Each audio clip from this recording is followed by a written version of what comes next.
और मेरे भाइयों सब बढ़िया ना। चलो फिर पढ़ाई शुरू की जाए कि घर में दिन भर गेम ही खेला जाएगा, फ्री फायर और पबजी। ठीक है, फिर आज क्या स्टार्ट करना है हम लोग को। कल हम लोगों ने क्वाड्रेटिक इक्वेशन का पार्ट फर्स्ट पढ़ लिया था। आज क्या पढ़ना है, आज हम लोग को पढ़ना है क्वाड्रेटिक इक्वेशन का पार्ट सेकंड। तो फिर एक छोटी सी एक बार रिकॉल हो जाए, कल हम लोगों ने क्या क्या पढ़ा था। कल हम लोगों ने पढ़ा था व्हाट इज क्वाड्रेटिक इक्वेशन।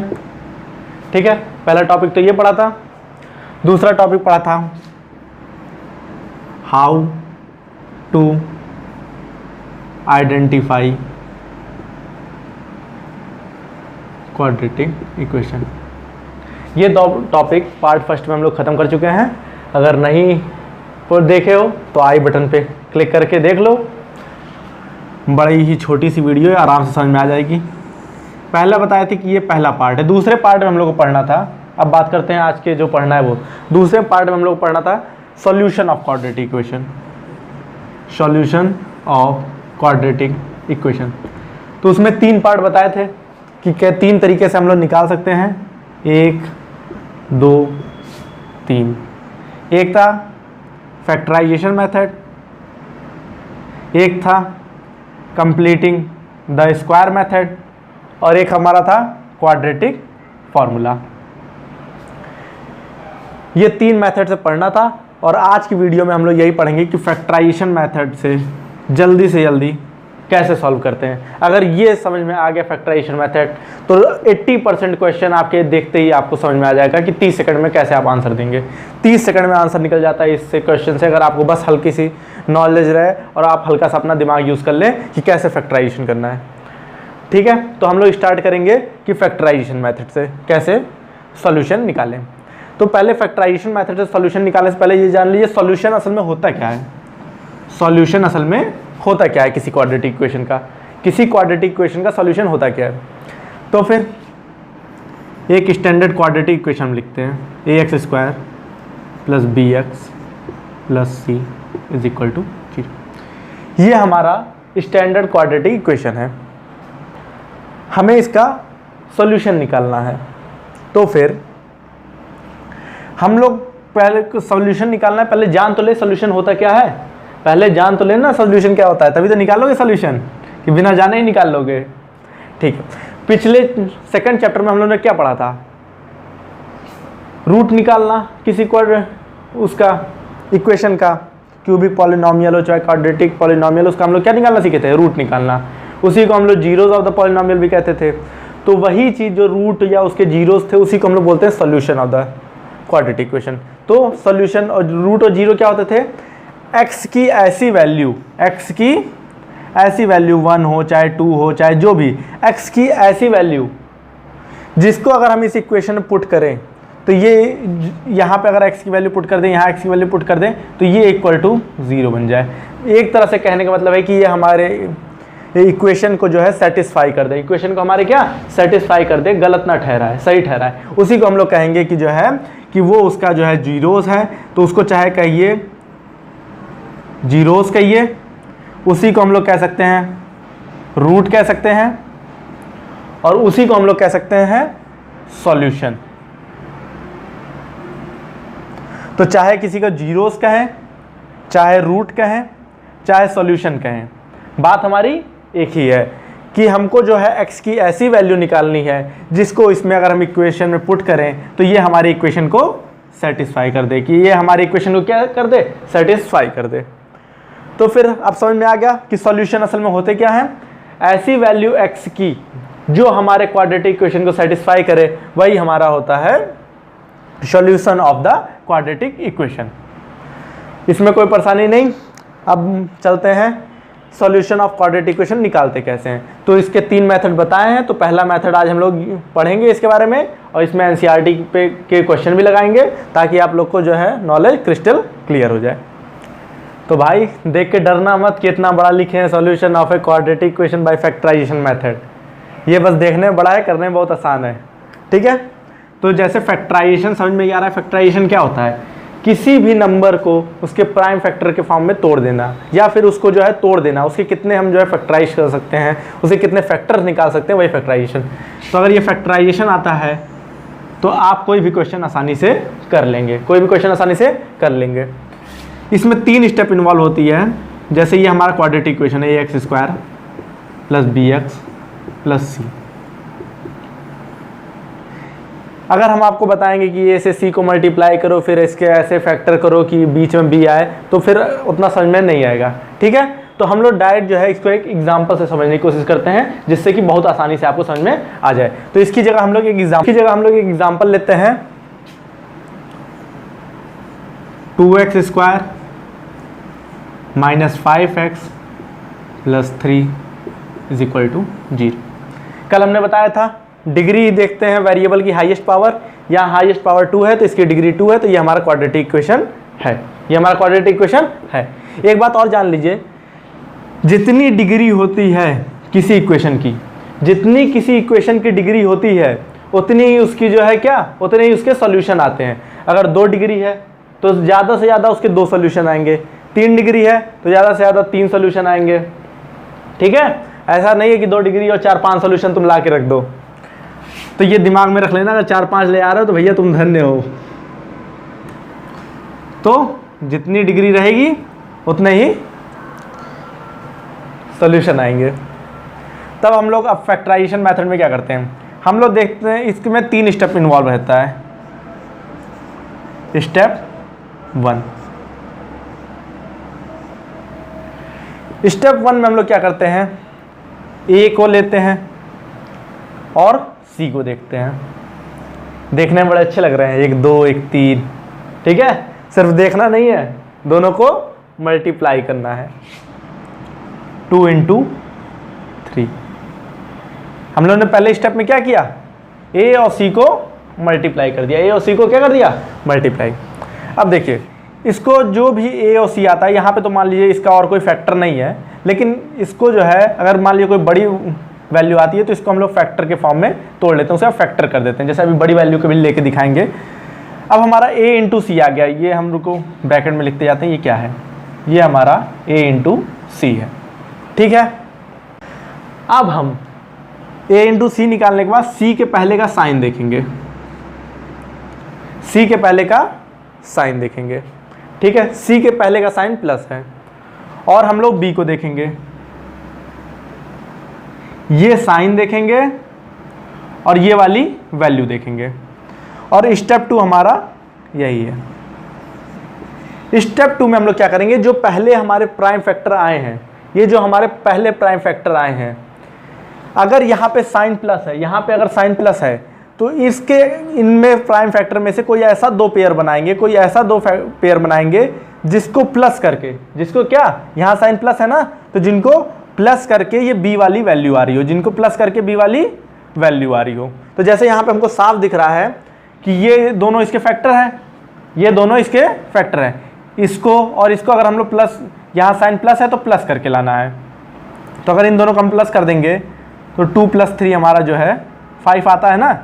तो ये दिमाग में बैठ गया कि हाँ 2 और 3 है। तो उसके बाद हमको क्या करना है, इस इक्वेशन को लिखनी है 2x² माइनस, अब देखिए 5 की जगह ये जो फैक्टर में से हम लोग ने 2 पेयर बनाए थे, जिनको प्लस करके ये वैल्यू आ रही थी, वो वैल्यू लिख देनी है। तो 5 की जगह हम लोग 2 + 3 लिख सकते हैं। यही आइडेंटिफाई करना इस क्वेश्चन की आत्मा है। मतलब कि अगर ये आपको आइडेंटिफाई करना आ गया तो आप बड़े आराम से इक्वेशन निकाल लेंगे। उसके बाद x के एज इट इज़ लिख देते हैं, +3 = 0। थोड़ा बहुत आ रहा है, थोड़ा बहुत नहीं समझ में आ रहा है तो आप डरिए मत, 3-4 क्वेश्चन और देख लीजिए। हम बता रहे हैं कि आपके दिमाग पे रट जाएगा कि कैसे इसको करना है। अब इसको अगर हम सॉल्व करके दिखाएं तो 2x² माइनस, इसका अगर ब्रैकेट खोल देंगे तो x इससे मल्टीप्लाई होगा, या माइनस है तो -2x, माइनस इससे मल्टीप्लाई होगा तो -3, और x इससे मल्टीप्लाई होगा -3x + 3 = 0। उसके बाद हमारे 2 पेयर बनेंगे यहाँ पे। तो हमें कुछ ऐसा कॉमन लेना है, कुछ हमें ऐसा कॉमन लेना है कि एक ब्रैकेट में सेम आ जाए वैल्यू, एक ब्रैकेट में वैल्यू सेम आ जाए। जैसे यहाँ पे अगर हम लोग 2x कॉमन ले लें, 2 दोनों में है तो कॉमन ले सकते हैं, x दोनों में है तो x कॉमन ले सकते हैं। तो अगर इसमें से 2x² में से 2x हम कॉमन ले लिए हैं तो सिर्फ बच गया है x, और 2x में पूरा ही 2x कॉमन ले लिए तो सिर्फ बच गया है क्या, -1। अब ध्यान देना है कि यहाँ पे हम कुछ ऐसा कॉमन लें कि ब्रैकेट में यही वाली वैल्यू आए, कुछ हम ऐसा कॉमन लें कि ब्रैकेट में यही वाली वैल्यू आए। तो हमको यहाँ पे +x लाना है, तो +x यहाँ पे कब आएगा, जब हम ये -3 इसमें से कॉमन ले लेंगे। तो यहाँ पे हम लोग अगर -3 कॉमन लेंगे तो यहाँ पे x बच जाएगा, और यहाँ +3 है, -3 कॉमन लेंगे तो यहाँ पे -1 आ जाएगा इक्वल टू 0। समझ में आया? इसमें कोई परेशानी नहीं। अब देखिए एक इक्वेशन, एक ये है और एक ये है, दोनों में हमको x-1 दिख रहा है, तो हम यहाँ से x-1 यहाँ से कॉमन ले लेते हैं। बच क्या जाएगा, इस पूरे में से x-1 कॉमन आ गया तो बच गया सिर्फ 2x, और इस पूरे में से x-1 कॉमन आ गया तो सिर्फ बच गया -3 इज इक्वल टू 0। ठीक है, इसमें कोई परेशानी नहीं। इसी को हम यहाँ पे सॉल्व कर देते हैं। देखिए ये x-1 को अगर हम इधर ले जाएंगे तो इधर मल्टीप्लाई में है इससे, तो इधर जाएगा तो डिवाइड में हो जाएगा। तो इधर 0 से अगर x-1 हम डिवाइड करके ही दिखा देते हैं आपको,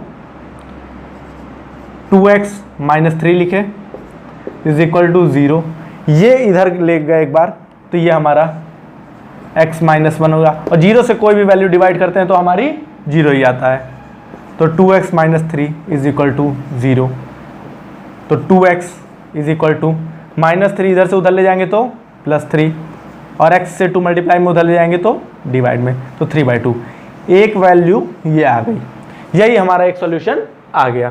उसके बाद एक बार हम लोग इसको यहाँ रखेंगे और इसको दूसरे वाले की वैल्यू उधर ले जाएंगे, तो सिमिलरली जैसे ऊपर किए हैं वैसे हमारा x-1 इज इक्वल टू 0 आ जाएगा और x इक्वल टू +1 आ जाएगा। तो ये हमारे दो जो है सॉल्यूशन निकल गए, x इज इक्वल टू 3/2 और 1। तो देखिए इसी को मिडिल टर्म स्प्लिटिंग भी कहा जाता है, इसी को मिडिल टर्म स्प्लिटिंग कहा जाता है। स्प्लिटिंग मतलब क्या होता है, तोड़ना। तो देखिए हम लोगों ने ये जो मिडिल टर्म था, ये मिडिल क्या, बीच वाला, तो बीच वाला टर्म था, इसी को तो हम लोगों ने तोड़ दिया था, इसी को हम लोगों ने क्या कर दिया था, स्प्लिट कर दिया था, इसी को स्प्लिट कर दिया था। तो इसीलिए इस फैक्टराइजेशन मेथड को हम लोग जो है मिडिल टर्म स्प्लिटिंग भी कहते हैं। अगर इसमें हल्का सा भी डाउट हो तो अभी परेशान मत होइए, अभी 3-4 क्वेश्चन और करवाएंगे तो एकदम डाउट क्लियर हो जाएगा। चलिए तो फिर वो क्वेश्चन हो गया, अब दूसरे क्वेश्चन में पढ़ते हैं। आप लोग परेशान बिल्कुल मत होइएगा, जितना क्वेश्चन करवा रहे हैं सब प्रीवियस ईयर ही आया हुआ है, ठीक है। ऐसा नहीं है कि कोई क्वेश्चन कहीं बाहर से दुनिया से हम ले लिए हैं, ये सब प्रीवियस ईयर में आ चुका है और सब एनसीईआरटी क्वेश्चन है। इस वजह से हम लेते हैं कि आपको ऐसा ना लगे कि लेवल बहुत ज़्यादा हाई है या लेवल बहुत ज़्यादा लो है, क्योंकि ये सब जो है आपके एग्जाम के ही क्वेश्चन है। तो फिर एक और नया क्वेश्चन लेते हैं, 6x² - x - 2 is equal to 0। एकदम पिछली बार की तरह करेंगे। पहले स्टेप में हम लोग क्या करेंगे, a और c का प्रोडक्ट लेंगे, 6 × 2। अब देखिए वहाँ पे तो कुछ टूट नहीं रहा था, लेकिन यहाँ पे 6 को हम लोग और क्या कर सकते हैं, ब्रेक कर सकते हैं। 6 को और हम लोग क्या कर सकते हैं, ब्रेक कर सकते हैं। ब्रेक करना आता है ना, 6 को ऐसे लिया, 2 से डिवाइड करते थे 3 जाता था, 3 से डिवाइड करते थे 1 आता था, फिर यही 2 × 3 × 1 हमारा ब्रेक हो जाता था। आ गया समझ में? ठीक है, तो 6 को हम लोग क्या लिख सकते हैं, 2 × 3 × 2। इतना समझ में आया, कोई परेशानी नहीं, ठीक है। अब ये स्टेप 1 हमारा खत्म हो जाता था। स्टेप 2 में हम लोग क्या देखते थे, ये जो c वाली वैल्यू होती थी उसके पहले का साइन, इसके पहले का साइन, और b वाले में x का कोफिशिएंट। तो यहाँ पे x का कोफिशिएंट कुछ नहीं दिख रहा है तो मतलब 1 है, कुछ नहीं दिखता तो 1 लेते हैं। तो अब साइन दिख रहा है निगेटिव, तो मतलब हम लोग प्राइम फैक्टराइजेशन का कोई ऐसा पेयर लेंगे, प्राइम फैक्टराइजेशन का कोई ऐसा पेयर लेंगे जिसको माइनस करने पे वैल्यू हमारी 1 आए। तो देखिए अगर हम लोग देखें तो 3 × 2 = 6 - 2, तो नहीं 4 आ गई वैल्यू। फिर अगर हम लोग कोई पेयर देखना चाहें तो 2 से 2 को इंटू करें तो 2 × 2 = 4 और 3 माइनस कर दें तो 1। हाँ देखिए आपकी जो है एकदम वैल्यू मिल गई। 2 × 2 क्या होता है, 4 और इंटू 3। अब आपका पेयर मिल गया कि 4 × 3 जो है इसके बराबर भी है और 4 में से 3 माइनस करेंगे, क्योंकि यहाँ साइन माइनस है तो माइनस करेंगे, तो 4 में से 3 जाएगा तो 1 जाएगा। तो फिर यही हम लोग मिडिल टर्म्स को स्प्लिट करके इसी में फॉर्म में लिख देंगे। तो यहाँ पे हमारा लिख जाएगा 6x² माइनस 1 है, तो 1 को हम लोग क्या लिखते हैं 4 माइनस 3 इंटू एक्स, और ये माइनस 2 इज इक्वल टू 0। बस इसके बाद इक्वेशन को जैसे सॉल्व करते थे वैसे सॉल्व कर देते हैं। 6x² माइनस इंटू होगा x इंटू होगा माइनस 4x। अब देखिए माइनस इंटू माइनस प्लस हो जाएगा, और 3x plus 3x minus 2 is equal to 0। फिर हम लोग इसमें से कॉमन लेंगे कुछ, तो यहाँ पे हम लोग क्या क्या कॉमन दिख रहा है, 2 इसमें भी है, 2 इसमें भी है, x इसमें भी है, x इसमें भी है, तो हम लोग का कॉमन हो जाएगा 2x।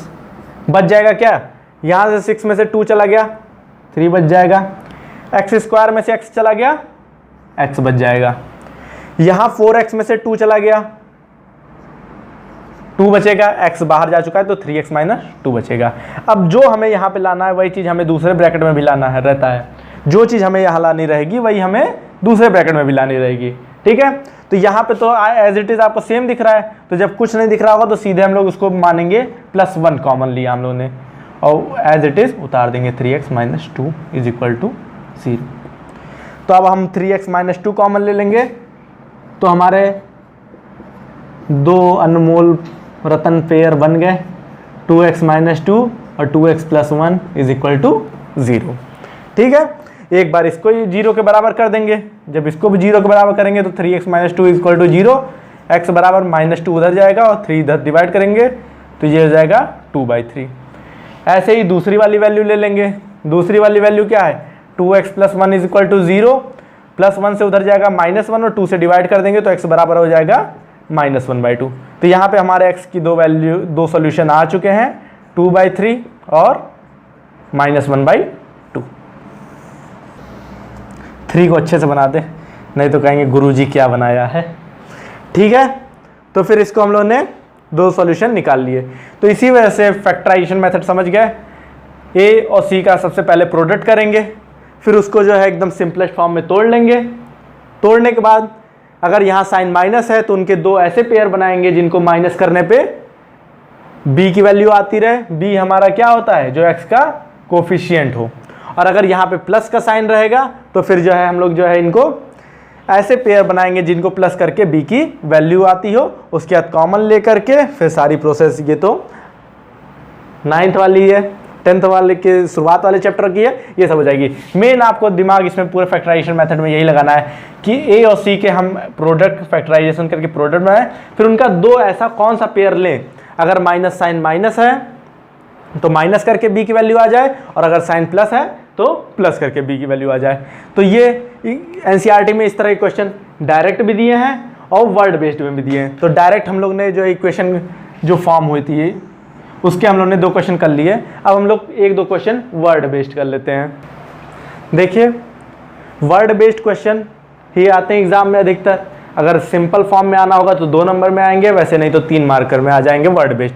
वर्ड बेस्ड बहुत आसान होते हैं, फ्री के नंबर होते हैं, बस आपको जो है हल्का सा दिमाग अपना यूज़ करना है कि कैसे जो है उनको जो है आप उनको जो है क्वाड्रेटिक इक्वेशन में बदल दें, कैसे क्वाड्रेटिक इक्वेशन में बदल दें। तो जितनी भी पार्ट आएंगे वीडियो में सब में मैं 1-1, 2-2 क्वेश्चन जो है वर्ड बेस्ड से क्वाड्रेटिक इक्वेशन बना के दिखाऊंगा, वो देख लीजिएगा, आपका दिमाग एकदम क्लियर हो जाएगा दिमाग में कि कैसे जो है वर्ड बेस्ड हम लोग जो है क्वाड्रेटिक इक्वेशन बनाते हैं। तो वर्ड बेस्ड में जो हमारा पहला क्वेश्चन है, तो फिर वर्ड बेस्ड में हमारा पहला क्वेश्चन है find 2 number whose sum is 27 and product is 182।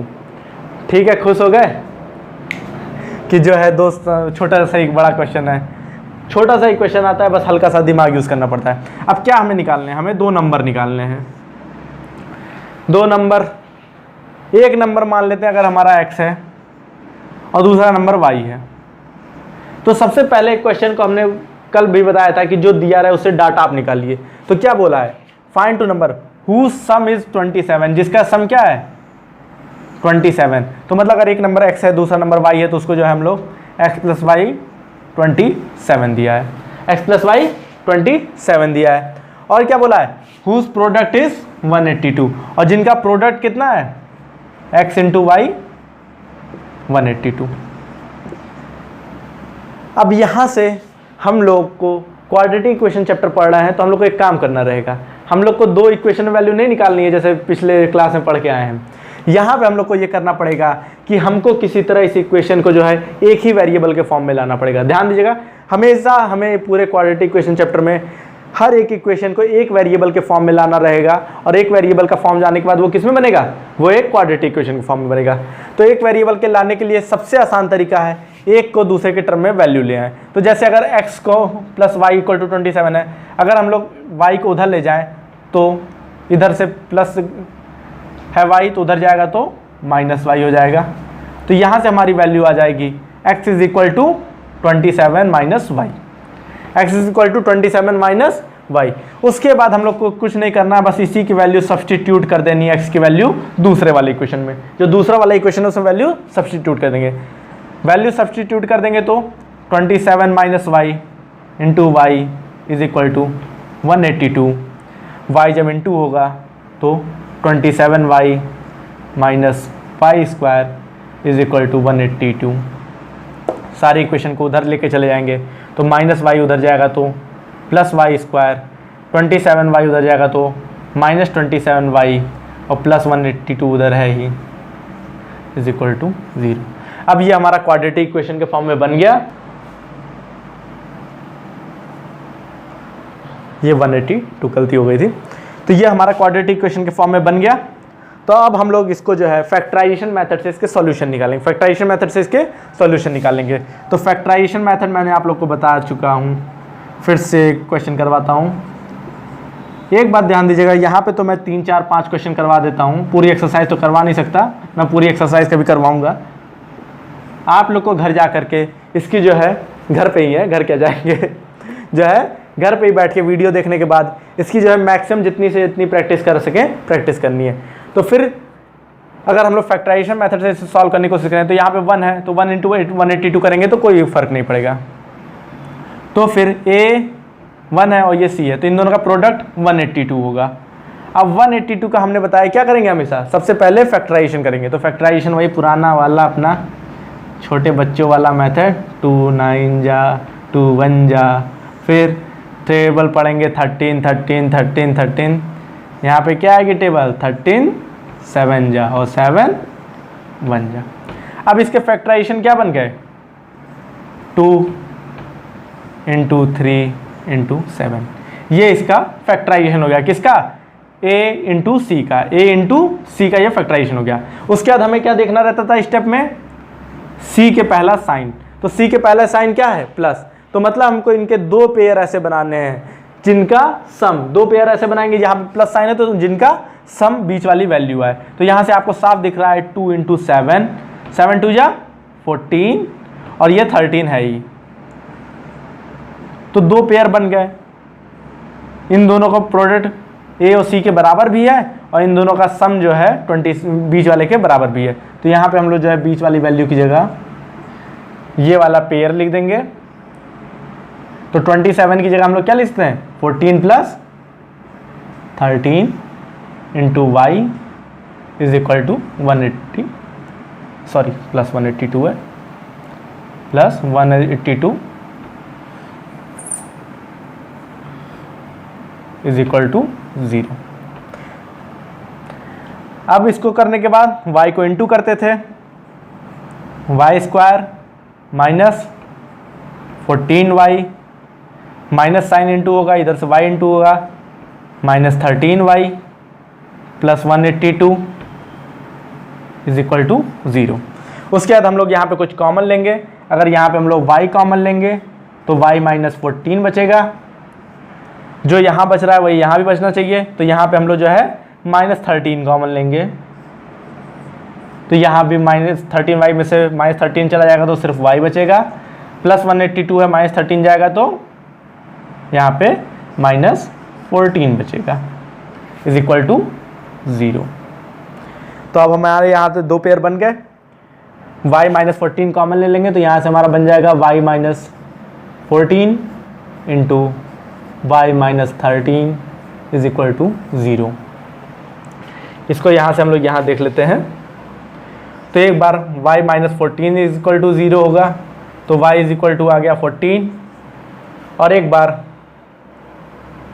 y minus 13 is equal to 0 होगा, तो y बराबर आ गया 13। तो देखिए y की वैल्यू निकल गई और हमको निकालने क्या थे, दोनों नंबर। तो अगर y की वैल्यू 14 रखेंगे तो 27 में से 14 जाएगा, तो x की वैल्यू हमारी आ जाएगी 27 minus 14 is equal to 13 x की वैल्यू। और अगर y की वैल्यू 13 रहेगी तब x की वैल्यू हमारी आ जाएगी 27 माइनस 13, तब x की वैल्यू हमारी 14 आ जाएगी। तो दो नंबर या तो हमारे 14 और 13 होंगे, या फिर दो नंबर हमारे 13 और 14 होंगे। कितनी आसानी से सॉल्व हो गया। बस इसमें आपको प्राइम फैक्टराइजेशन मेथड यूज़ करना था, जिसमें आपको ए और सी के प्रोडक्ट का फैक्टर करके ऐसे कोई दो पेयर बनाने हैं जो इनका साइन रहे, तो जैसे प्लस साइन है वो बीच वाले के बराबर रहे। ठीक है, होप करते हैं पिछला क्वेश्चन समझ में आ गया होगा। ठीक है, बाकी घर पे जाके लगाना प्राइम फैक्टराइजेशन मेथड, सबसे आसान मेथड नहीं, सबसे आसान नहीं कहेंगे, सबसे आसान तो क्वाड्रेटिक फार्मूला लगाना है, लेकिन ये भी बहुत ही आसान है, दोनों लगभग बराबर हैं, ये पूरा चैप्टर ही आसान है। तो फिर चलो एक और क्वेश्चन लगा लेते हैं एक्सरसाइज का, उसके बाद हम लोग जो है नेक्स्ट एक्सरसाइज पर बढ़ेंगे। और तुम लोग का क्या काम रहेगा, जो एनसीईआरटी में सारी एक्सरसाइज है उसके हर एक क्वेश्चन जो है खुद से लगा के प्रैक्टिस करोगे, खुद से सोचोगे दिमाग से कि कैसा फैक्टराइजेशन करके कैसा पेयर बनाए। तो फिर ये वाला क्वेश्चन कराते हैं, पढ़ना है find to consecutive positive integer. ध्यान दीजिएगा, फाइंड टू कंसेक्यूटिव, कंसेक्यूटिव मतलब क्या होता है, कंसेक्यूटिव मतलब होता है एक के बाद एक, बीच में कोई गैप ना हो। ठीक है, जो है जैसे दो भाई हैं तो एक के बाद एक, उन दोनों के बीच में कोई भाई बहन नहीं है, तो कहेंगे कि कंसेक्यूटिव ब्रदर है। दो नंबर हैं 13 14 15 16 5 6, ये सब क्या एक के बाद एक है, इनके बीच में कोई गैप नहीं है, सिर्फ एक का गैप है। तो ऐसे नंबर को हम लोग जो है कहते हैं कंसेक्यूटिव नंबर। तो देखिए यहाँ पे इंटीजर बोला है, तो मतलब एक अगर इंटीजर है तो उसके बाद नेक्स्ट इंटीजर कब आता है, जब वो प्लस होता है। तो अगर एक नंबर को हम लोग x मान लें, एक नंबर को हम लोग क्या मान लें, तो दूसरा वाला नंबर x प्लस 1 हो जाएगा। तो इतने पार्ट को हम लोग ने क्वेश्चन के तोड़ लिया, इतने पार्ट को हम लोग ने क्वेश्चन को समझ गए। उसके बाद क्या देखते हैं, सम ऑफ हुज स्क्वायर, ये इन्हीं नंबरों की बात कर रहा है जिनके स्क्वायर का सम कितना है 365, जिनके स्क्वायर का सम कितना है 365। तो इन दोनों नंबर के स्क्वायर का सम कितना है, तो इसका स्क्वायर, इसका स्क्वायर और इन्हीं दोनों के स्क्वायर का सम, इन्हीं दोनों के स्क्वायर का क्या सम, ये कितना होता है 365। अब ये हमारा सॉल्व करके इसको जो है क्वाड्रेटिक इक्वेशन बना लेंगे, उसके बाद फैक्टराइजेशन मेथड से हम लोग जो है इसके सॉल्यूशन निकाल लेंगे। कैसे करके देखते हैं, X square plus A plus B का होल स्क्वायर जानते ही हैं, A square plus B square plus 2ab equal to 365। X square plus कर देंगे 2x स्क्वायर, 365 इधर है तो इधर आ जाएगा, तो पहले 2x लिख लेते हैं, 365 इधर है तो प्लस है तो इधर आएगा तो माइनस में प्लस 1 हो जाएगा, तो ये माइनस 364 इज इक्वल टू 0। अब देखिए ये इक्वेशन मिली, इसकी डिग्री 2, तो ये हम समझ गए कि हमारा क्वाड्रेटिक इक्वेशन, ये हमारा क्या है क्वाड्रेटिक इक्वेशन।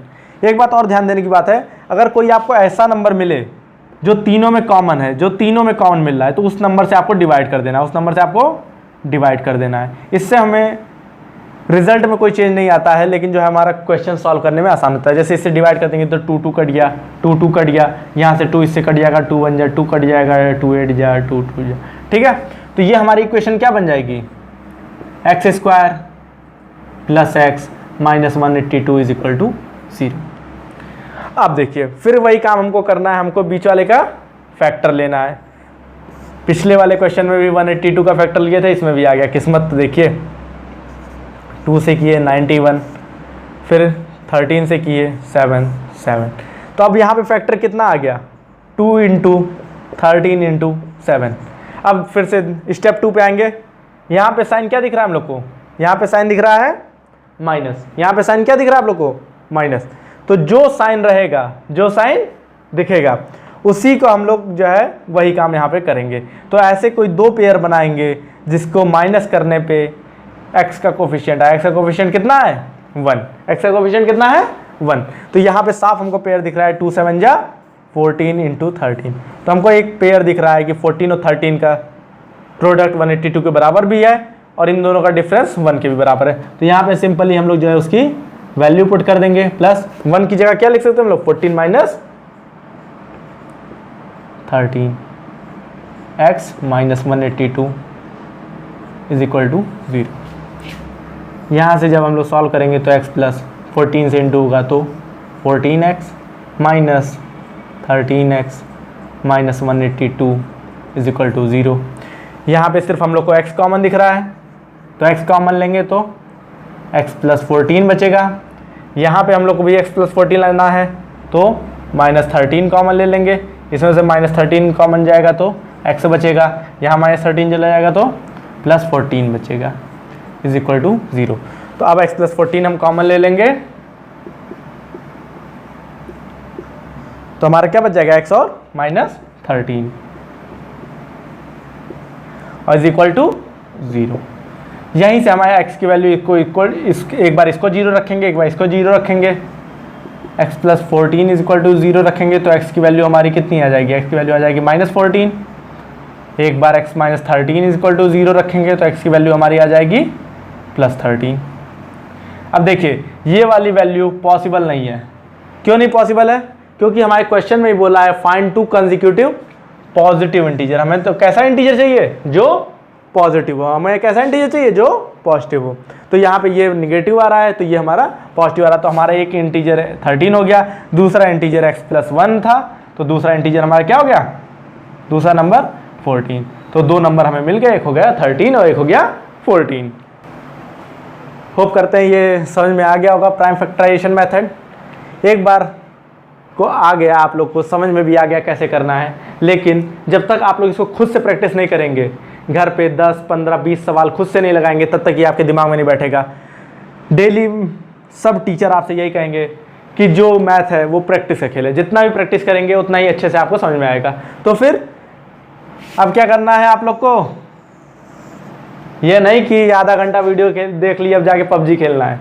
अब आपको जो है घर पे जा करके प्रैक्टिस करना है, फैक्टराइजेशन के ऊपर प्रैक्टिस करना है। एक्सरसाइज जो एनसीईआरटी की 4.2 है उसमें पूरा जो है आपको फैक्टराइजेशन के ऊपर क्वेश्चन मिल जाएंगे, या आप कोई भी क्वाड्रेटिक क्वेश्चन उठा लीजिए उसका जो है फैक्टराइजेशन करने की कोशिश करिए, हो जाए तो फिर ठीक है।